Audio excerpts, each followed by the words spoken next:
À l'issue de la réunion du comité national de lutte de ce matin, le mot d'ordre de grève des 22 et 23 août a été levé. Initialement prévu pour le 26 courant, l'évaluation du niveau d'application des accords signés avec le gouvernement nous amène aux conclusions ci-dessous ayant motivé la suspension du plan d'action. Premièrement, le paiement tant attendu du salaire des contractuels du programme ministère de la Santé et de l'Action sociale JICA et du plan COBRA ainsi que celui du second trimestre de la motivation nationale est effectif par le virement de 5,2 milliards. Deuxièmement, pour le paiement du fonds de motivation nationale des agents des établissements publics de santé, les EPS, les directeurs d'EPS sont invités à prendre en charge la question dans leur budget avant la régularisation par le budget du ministère de la Santé et de l'Action sociale. Troisièmement, conformément aux attentes du SUTSAS, un projet de modification du décret numéro 1576 du 14/2/95 portant répartition de l'enveloppe des travaux pour heures supplémentaires consacrant le relèvement du taux de l'heure de travail de nuit a été adopté par le gouvernement et le SUTSAS. Il s'agit de 20% de l'augmentation du taux horaire. À propos de la création de nouveaux corps dans le secteur public de la santé, les différents corps ont été identifiés et stabilisés dans le projet de décret initié à cet effet.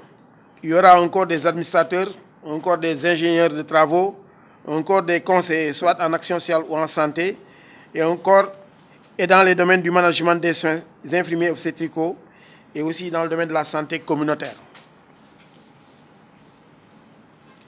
Cinquièmement, l'INDSS va ouvrir les filières de formation dans les masters à partir de l'année académique 2017-2018, mettant un terme à la formation des techniciens supérieurs en santé devenus sans objet.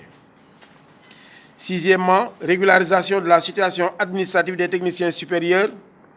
Il est prévu un complément de formation pour combler le gap de crédit horaire comparativement à la situation de référence de l'Organisation ouest-africaine de la santé, dont le mode opératoire sera défini sous huitaine par le ministère de la Santé et de l'Action sociale en vue de leur reclassement à la hiérarchie A2 après la constitution du corps initial. Septièmement, reclassement des infirmiers d'État et sages-femmes d'État diplômés de la formation Earlearning avec AMREF dans leur catégorie de droit.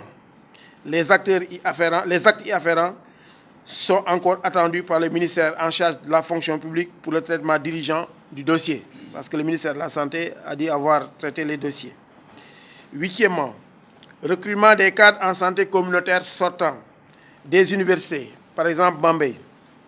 Le corps étant créé dans l'avant-projet précité, les perspectives de recrutement des conseils en santé communautaire s'ouvriront lors des prochains recrutements.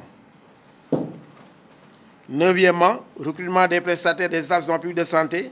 Il est suggéré de favoriser le recrutement par les établissements publics de santé de cette catégorie de personnel, conformément au Code du travail.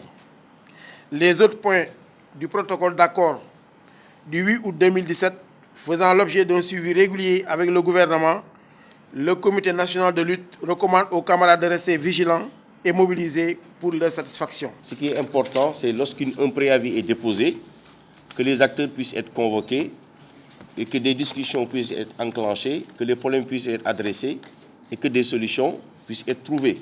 Je crois que depuis presque un mois, nous sommes en contact permanent, de façon officielle comme de façon officieuse, pour désamorcer cette crise qui se profilait à l'horizon. Il y a des questions qu'on ne peut pas régler ici et maintenant.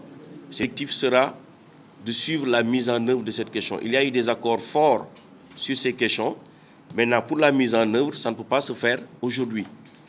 Le gouvernement s'est donc engagé à prendre en charge ces questions dans le cadre du comité de suivi qui a été mis en œuvre à cet effet.